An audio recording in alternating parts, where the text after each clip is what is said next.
There are so many gels on the sport nutrition market that knowing where to start can be a little bit daunting if you're considering trying a new one. In this 12th video, we are looking at the Hilltop Honey Gel. So this one is another really petite gel, nice and small, light. We've got 22 grams of carbohydrate in it, so it's right down on the lower end compared with all the rest, but the price point reflects that. So I picked up 12 of these for $16.99. So per gel, it's only £1.40, which as some of these are ranging up to 2 and 2.5, that's actually relatively cheap, but obviously you are getting less carbohydrate. Let's look at the taste and flavor profile. I'm gonna open this up.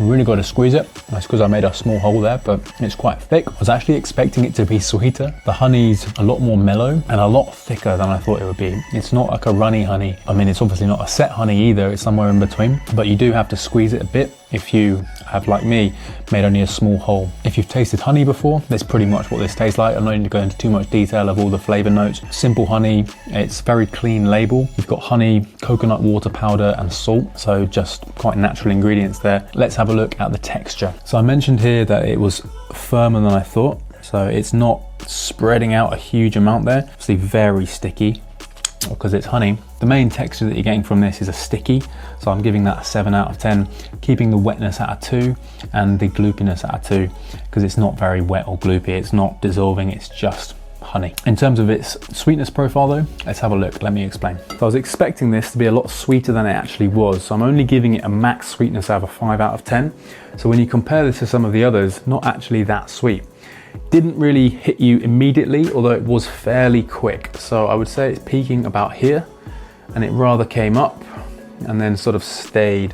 So fairly neutral curve, nice arc there, not crazy sweet, nice easy build into it. So I'm giving this product a 3 out of 5, and the reason for that is I've tested this product twice now, and the 2 times I've opened it, I've only a little nick in it, and that's a bit of a pain because it's quite thick. You really have to squeeze it. And I can just imagine if you're on a bike, this would be really difficult to like, okay, I've got to keep working it out. So either have a slightly lower nick would make this a lot easier to get down, or also changing the viscosity and having it a little bit wetter might also help. I like the clean label, I like the flavor profile, but I also think 22 grams of carbohydrate is just quite low. If we could bump that up, but then you'd need a bigger pack. In our next video, we're going to be looking at the Kendall mint cake, and I've got a strawberry and mint flavor to test. See you then.